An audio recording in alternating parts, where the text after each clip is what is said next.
Hello guys, in this short and basic video, we will learn how to turn on webcam in Windows 11. So click on start, search here settings, open this settings inbuilt application.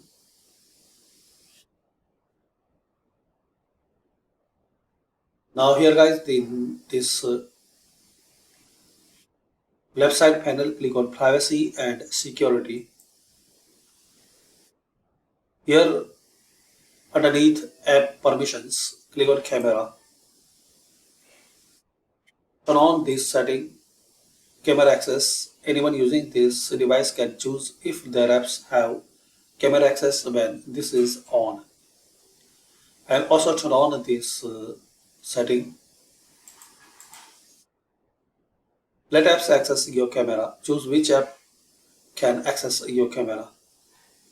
You can enable or disable any particular application from here. And also in the last this feature turn on. Let desktop apps access your camera. Now close and restart. If you have any problem or query, so comment. I will try to answer it. Thanks for watching. Comment this video useful for you or not.